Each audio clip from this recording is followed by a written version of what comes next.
The Plum government jobs and their friends with benefits. Hi, everyone, and welcome to Ainslie Insights, brought to you by Ainslie Bullion, Ainslie Crypto, and the Gold and Silver Standard as the Ainslie Group celebrates 50 years. Today, we welcome back Alex, who wrote today's article that read like a plot to a Hollywood blockbuster, really, with bikies, unions, politicians, Ponzi schemes, riots. You couldn't make some of this stuff up, really. And I can't wait to get into this one. How are you going today, Alex? I'm going very well, thank you. How are you? I'm good. It was a very there was so much in there that's just probably on people's minds at the moment when you look at the Australian context, when you look at the international context, corruption, greed, all these things playing out. And you really brought it together really well. I thought it was a really good article. But let's start off with the core issues. You highlight that there's some significant issue here where you've got government jobs becoming more lucrative, infiltrated by corruption. Like, this is a tale as old as time. Can you explain a little bit about that, how this trend started, what are the main factors driving it? You know, we've got a lot going on there. Well, I mean, I guess you started off, what was the government formed for?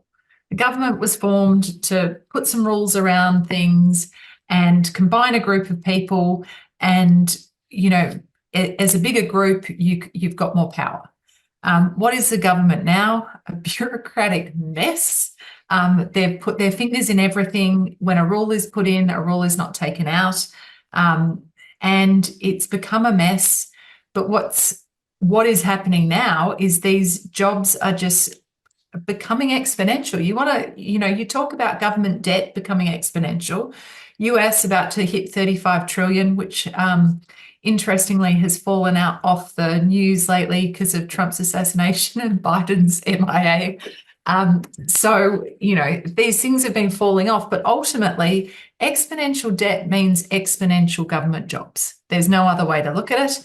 And if you've got exponential jobs, it means something, an exponential expenditure. If the private economy is not going at the same rate, like, this will resolve itself with a crash and a bang. Absolutely. You highlighted a really interesting point around the mechanics of how that's happening, because you were saying that government jobs are costing significantly more than the private sector. Now, there's a couple of things here, because I agree with you absolutely in where you're heading with all these government jobs becoming exponential. There's just more and more of them. I'm also see another side of it where you've got potentially down the track AI and tech and robots replacing jobs and people needing different types of jobs. And the easy solution for governments is always put that in. But we've had a lot of discussion, and there's always lots of discussion around that side of it. There's not a lot of discussion around this cost differential between the public and the private sector, but you were really highlighting that. It's quite important to understand, I think. Yeah, I mean, I've got kids that are coming to an age where they need to look for jobs, and do I want to encourage them to be an entrepreneur like myself and my husband? Probably not at the moment. What to look at? Well, government jobs apparently in the US are paying 40% more than their private sector buddies. So why wouldn't I be encouraging my children to get jobs? They're secure. The tech industry this year has laid off 500,000 people in the US. Well, government hasn't. They've created 60% of the jobs in the US. They're paying more, and it's a job for life. And that's, the Bangladesh riots that have been going on is because everyone is in an economy that has almost collapsed, where they've got high unemployment, low GDP growth.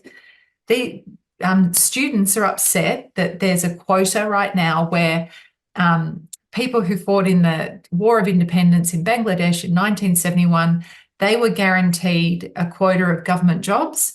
And about a decade ago, they said, okay, your kids and grandkids can get it. So they've created a government elite class, which is costing more and more money. People are earning more and more money, and it's become a government class system. And I would say to you right now, looking at the US and Australia, that is not different to what I see potentially going to happen here. They're collapsing the private economy, burdening it with more and more expensive government jobs, and it's an unaffordable mess.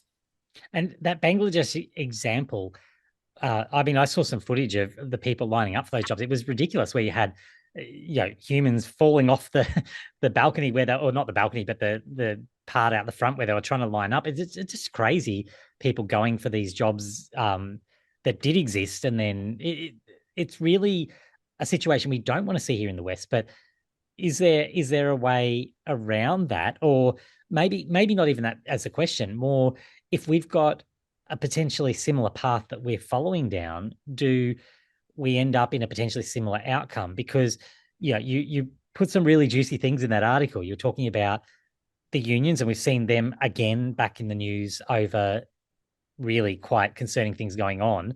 Bikie gangs pushing government contracts. Like, this stuff that's going on there is surely the steps that lead to what we are seeing in Bangladesh. I would completely agree with you. Bangladesh is one of the most corrupt countries in the world, and government corruption is rife. So you guarantee jobs for people, you pay them more. They get to hand out the jobs, just like what's been going on in Australia. Someone gets a kickback. It's the only way, it becomes the only way that people can almost earn money. I mean, the CFMEU in Australia is amazing what has happened in Victoria. And being in manufacturing and seeing what's going on with actual commodity prices and stuff like this, everyone's talking about, prices are up for goods. Well, I happen to know plastic prices are well down. I happen to know lumber prices are well down. All the commodity inputs right now are below or at a level similar to COVID. It is not material costs. Stop listening to the government saying this stuff. It is labour costs and potential corruption costs. And that's what's happened with the CFMEU. And, I was talking to my business partner about it the other day, because everyone who lives in Victoria, where he lives, knows about the corruption that seems to have been going on for decades in Victoria. And Dan Andrews was smack bang in the middle of it. And Boyan was saying, and I was saying, he's put a patsy Jacinda Allen in place to take the fall. And he said, no, like she's fresh. He'll get blamed. I said, do you know she's married to a CFMEU guy and she was in charge of infrastructure for 10 years?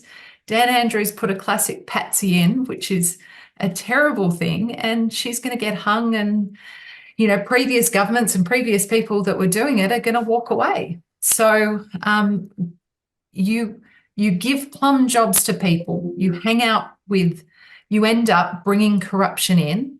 And the bikie gangs in Victoria are classic what's going to happen if you allow governments to spend whatever they want, individuals to give out whatever contracts they want, and just no oversight. And it's almost mind-boggling to think that we're back in that situation, because we went through that big, period during the 80s in particular, where and into the 90s as well, where there was that big flush out of all the corruption that was there. But it's crept back in by the sounds of it, stronger than ever before. New South Wales had it probably, 15 years ago. And I've got to say, the Minns government and Gladys and Peritot, they've actually all been great, Liberal and Labor. They're very sort of centre, all of them. There seems to be less corruption here. I mean, definitely the CFMEU has encroached in, like some of the bikie gangs and stuff in Sydney, but not so much. Victoria has been allowed to run rife because you've had one government in place for such a long period of time. You've had no oversight. And let's be honest, if you're running a business and you've got competition and something's going on, will you cut staff, or you look for cost cutting somewhere else? Governments are just prolific. I mean, look at the Australian expenditure on government going up 6%. With inflation at 4%, it means the rest of the economy goes up at 1%. It's just an unsustainable mess. So, as is often the case on these, Wednesday chats, how do we solve this, Alex? Like, where's the solution here? Because if we turn our focus more broadly, you've got the US debt clock. We're up at that $35 trillion. Like, we've got government spending across the world continuing unchecked. We've got long-term consequences from inflation, all those issues. If you're saying, when we look at domestically, we look here in Australia at that being potentially a cause of inflation, probably around the world as well. What are the reforms that we have to put in place, or how do we mitigate those problems? I mean, we'd like to say, well, just get rid of government, but obviously that's not practical. I would say Jack Welch the whole thing. So Just like the famous GE CEO used to do, cut out the 10% at the bottom. It is time that government started behaving like a business rather than a charity and welfare and jobs for the boys, and it's just creating corruption. So they need to shrink the size of the government, and they need to be run like a business. It is a business that is meant to service an economy, not the other way around. Very interesting discussion. I mean, I personally, you've been very consistent on this. The difficulties of entering the entrepreneurial side of things, because you sort of get drowned out. That's that crowding out effect that you have from government. It is an issue that needs to be addressed, and you keep mentioning it, I think, in a very fair and practical way. But yeah, we really do need to move further in that direction, and potentially this is the catalyst for it, where we are getting a little bit of attention for a change on the corruption that's there. So maybe this is the start of a change, but that might just be hopeful thinking. Yeah, I mean, corruption's one result of what's going on, but it is just because governments are unaccountable and too big. And, a government was set up to service 1,000 people, 100,000 people, thousands of years ago, and now it's servicing millions of people, and it's a bureaucratic mess because it's too big and no one really knows what's going on. Well, thank you for all your work on that. Thank you for the deep dive, and always keeping our minds open and exploring these options, avenues that we can think about it through. So thanks for your work on that today, Alex. Well, thanks for having me again. Thanks everyone for watching. We'll chat again soon.